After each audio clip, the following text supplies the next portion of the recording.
السلام عليكم ورحمة الله وبركاته. الحمد لله رب العالمين والعاقبة للمتقين، والصلاة والسلام على أشرف الأنبياء والمرسلين نبينا محمد وعلى آله وصحبه أجمعين ومن تبعهم بإحسان إلى يوم الدين، أما بعد. فعن أبي هريرة رضي الله تعالى عنه أن رسول الله صلى الله عليه وسلم قال: لا تجعلوا بيوتكم مقابر إن الشيطان ينفر من البيت الذي تقرأ فيه سورة البقرة. رواہ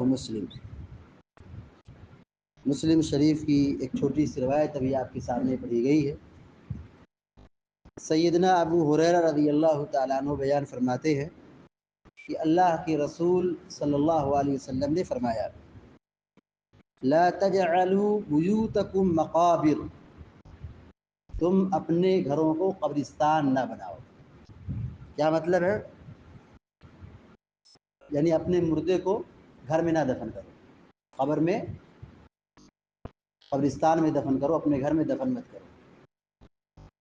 دوسرا مفہوم یہ ہے، جیسے قبرستان میں نماز پڑھنا منع ہے، ایسے ہی نماز پڑھنا گھر میں چھوڑو مت، گھر میں نماز پڑھو، نوافل کی پابندی کرو۔ گھروں کو قبرستان نہ بناؤ، مطلب یہ کہ گھروں میں نوافل کا اہتمام کرو۔ آپ نے آگے فرمایا: ان الشیطان ینفر من البیت الذی تقرأ فیہ سورۃ البقرہ، جس گھر میں سورہ بقرہ کی تلاوت کی جاتی ہے شیطان اس گھر سے بھاگ جاتا ہے۔ سورہ بقرہ قرآن کریم کی بڑی عظیم سورت ہے۔ سورہ بقرہ ہی میں آیت الکرسی ہے، قرآن کی سب سے بڑی آیت، عظیم آیت۔ اور سورہ بقرہ کا آخری جو حصہ ہے، آخری جو 2 آیتیں ہیں، یہ بہت ہی انمول ہے، بڑی اہمیت کے حامل ہے۔ سورہ بقرہ کی فضیلت یہ ہے، جس گھر میں اس سورت کی تلاوت کی جائے شیطان بھاگ جاتا ہے۔ گویا کہ حدیث میں یہ پیغام دیا گیا ہے کہ اپنے گھروں میں قرآن پڑھو اور بالخصوص سورہ بقرہ کا اہتمام کرو۔ آج ہمارے گھروں میں جنوں شیاطین نے بسیرا بنا کے رکھا ہے، ناچ گانے، بے حیائی۔ احادیث میں جو تعلیمات ہمیں دی گئی ہیں، اگر ہم ان پر عمل کریں تو واقعی معنوں میں شیطان ہمارے گھروں سے بھاگ جائے گا۔ اللہ کے نبی صلی اللہ علیہ وسلم نے کیا فرمایا؟ گھر میں داخل ہو، اللہ کا ذکر کرو، بسم اللہ پڑھ کر دروازہ بند کرو، بسم اللہ پڑھ کر دروازہ بند کرو۔ جب آدمی ذکر کر کے گھر میں داخل ہوتا ہے اور بسم اللہ پڑھ کے دروازہ بند کرتا ہے تو شیطان وہیں سے بھاگ جاتا ہے۔ پیارے نبی صلی اللہ علیہ وسلم نے اس حدیث میں ہمیں 2 تعلیم دی ہے۔ ایک تعلیم یہ کہ ہم اپنے گھروں میں نوافل کا اہتمام کریں۔ پیارے نبی صلی اللہ علیہ وسلم فرماتے ہیں: اذا قضى احدكم الصلاة في مسجده فليجعل لبيته نصيبا من صلاته، جب تم میں سے فرض نماز مسجد میں پڑھ لے تو فرض نماز کے بعد آدمی نماز کا کچھ حصہ اپنے گھر کے لیے چھوڑ دے، یعنی گھر جائے، گھر میں کچھ نوافل کی پابندی کرے۔ کیا فائدہ ہوگا؟ فإن اللہ جاعل فی بیتہ من صلاتہ خیرا، اس لیے کہ اللہ تبارک و تعالی اس کے گھر میں اس کی نماز پڑھنے کی وجہ سے خیر و بھلائی عطا کرے گا، خیر عطا کرے گا، رحمت کا نزول ہوگا، خیر و برکت حاصل ہوگی نماز پڑھنے کی وجہ سے۔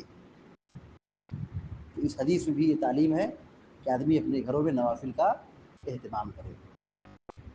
فرض نماز سے پہلے، فرض نماز کے بعد کی جو سنتیں ہیں، نوافل ہیں، ہم کچھ حصہ گھروں میں پڑھیں۔ یقیناً مسجد کے بالمقابل گھر میں نوافل کا اہتمام کرنا افضل ہے۔ افضل اس لحاظ سے ہے کہ اس میں ریاکاری سے آدمی محفوظ ہوتا ہے، پہلا فائدہ۔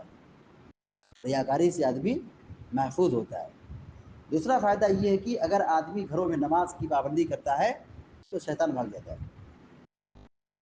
ایک فائدہ یہ بھی ہے کہ آدمی گھروں میں نماز کی پابندی کرتا ہے تو گھروں میں خوشحالی اور خیر و برکت حاصل ہوتی ہے۔ ایک فائدہ یہ بھی ہے کہ اس کا عملی زندگی میں تربیت پر بڑا گہرا اثر پڑتا ہے۔ اولاد میں سدھار، اولاد میں نماز کی تربیت، گھر والوں میں نماز کی تربیت۔ جو نماز نہیں پڑھتے ہیں دیکھ دیکھ کر کے وہ بھی نماز کے عادی بن جاتے ہیں، ان کو بھی نماز پڑھنے کا شوق پیدا ہو جاتا ہے۔ تو پہلی بات اللہ کے نبی علیہ الصلوۃ والسلام نے گھروں میں نوافل کی پابندی کی تعلیم دی ہے، اور دوسری تعلیم یہ دی ہے کہ سورہ بقرہ کی تلاوت کی جائے، قرآن پڑھا جائے۔ آج فرصت نہیں ہے، سوشل میڈیا نے ایسا ہم کو جکڑ رکھا ہے، ایسا مصروف پر رکھا ہے کہ مہینہ مہینہ گزر جاتا ہے یا سال سال گزر جاتا ہے، رمضان آ جاتا ہے اور قرآن پڑھنے کی توفیق نہیں ملتی ہے۔ ناچ گانے اور موبائل اور یہ سارے لہو و لعب میں ہم مصروف رہتے ہیں، دنیا کمانے کے چکر میں پڑے رہتے ہیں، قرآن پڑھنے کی فرصت اور وقت نہیں ملتا ہے۔ یہ بہت بڑی محرومی کی بات ہے۔ تو ذکر و اذکار کی پابندی کرنے سے، قرآن پڑھنے سے بندہ شیطان سے محفوظ ہوتا ہے۔ اللہ رب العالمین سے دعا ہے کہ اللہ تعالیٰ ہم سب کو آپ سب کو نیک عمل کرنے کی توفیق عطا فرمائے، آمین یا رب العالمین۔ وصلی اللہ علی نبینا محمد وسلم تسلیما کثیرا، والسلام علیکم ورحمۃ اللہ وبرکاتہ۔